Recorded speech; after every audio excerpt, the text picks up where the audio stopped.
I'm Tony Park, and this is my unpopular opinion. Modern pop punk is actually very good. Yeah, believe it or not, a lot of these people coming into the scene, whether they're doing it for their own gain or not, it doesn't matter because they are creating good music. Guys like MGK, guys like Kenny Hoopla, guys like Jaden, even Willow. Sure, right, I get it. It's like trying to make it mainstream, it's shallow, it's empty. You don't have to listen or like these guys. You know, bands like obviously Creeper, bands like Hot Mulligan, bands like Meet Me at the Altar. They might be popular on their own, but in a mainstream perspective, they are not even on the radar. Sure, they might not want that, but I'm sure these people want to kind of create art on their own terms, and they want to do this as a job. It's reasonable to agree that guys like even Little Hoodie or whoever it may be, they're bringing exposure to a genre. Spotify is clever, right? If you got Spotify or even YouTube's algorithm, right, it's clever. It will see that, oh,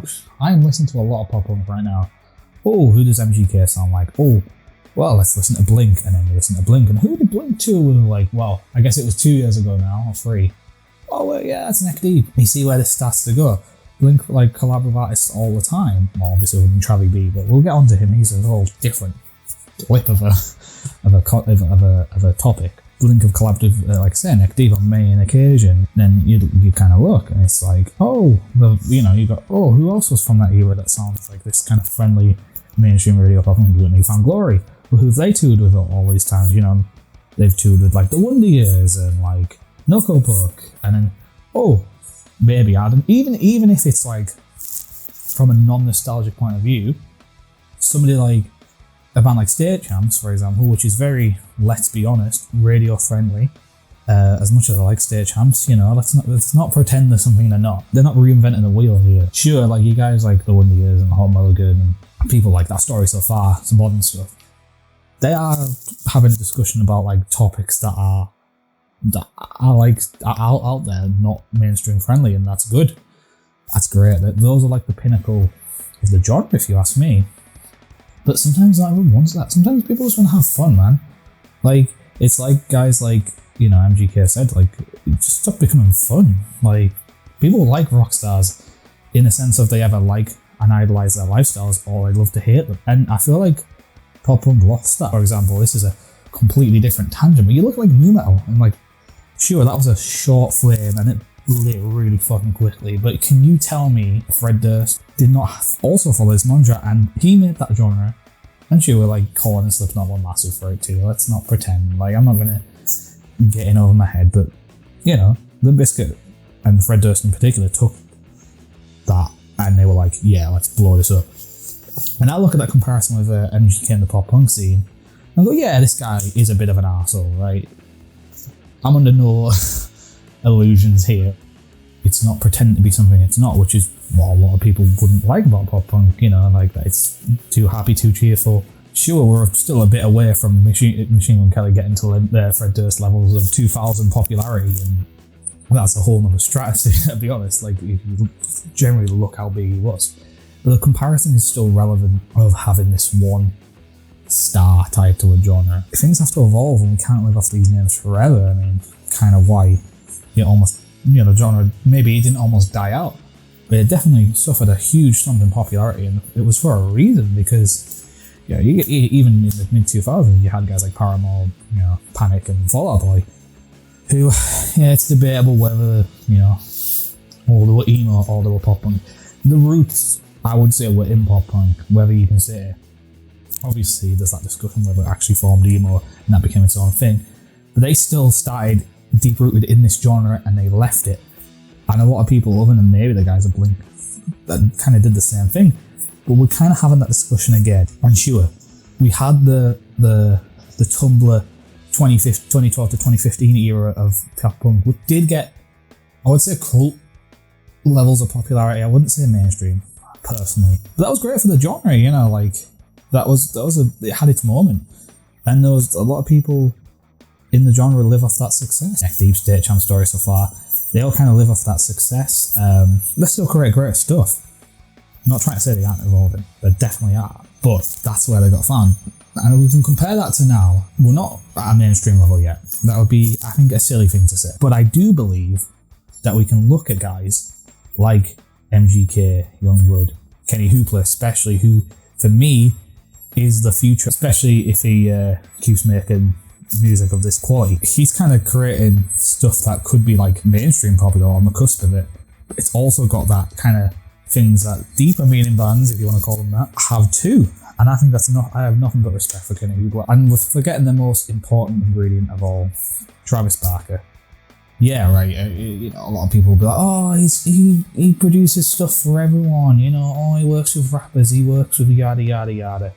Oh, he'll do whatever, right? I get that, and that is an argument to be had and a discussion to be had. But in the context of this genre, this is the genre that he's rooted in. It still kind of has that seal of approval that a lot of bands would dream to have, to be honest. And we can say we don't like it, and that's our preference. We can just choose to ignore it. But the thing that annoys me personally is that these guys are doing a lot of good for the scene, even just in the sense of exposure they're bringing. As I say, there is a future for guys like Hot Milk and Meet Me at the Altar and Stand Atlantic, but at the same time, they can have a healthier future if we support these guys coming into the scene. The reason people don't like the rock and alternative genre in modern era is because of the gatekeeping tendencies a lot of the fans have. And I get it, you want to be protective. There's things like defend pop punk and I will die for pop punk. They're funny memes, right? But if we want these guys to do well, we need to kind of get on with supporting them. And look at the collaborations. That was one of the main points that people had is, well, wait and see until they collaborate with people.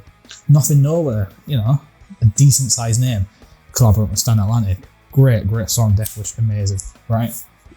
And I think that's just the beginning. There's other examples, I'm sure. We all have a choice in this. We can, of course, get on and support it, which a lot of people have done. A lot of people do like these guys coming in, trying to do something interesting, whether, again, it's for their own personal gain or not. I don't really care. If good music is being made from it, then that's all that really matters to me. And I've said it before and I'll say it again, Tickets to My Downfall was the best album of 2020. And even Kenny Hoopla stuff, the EP put out this year, I'm already pretty much guaranteeing that's probably going to be the best thing I've heard in 2021. I'd like to be proven wrong. We can kind of push these new fans out of the genre, these new artists out of the genre, and let a wave of momentum and success pass us by.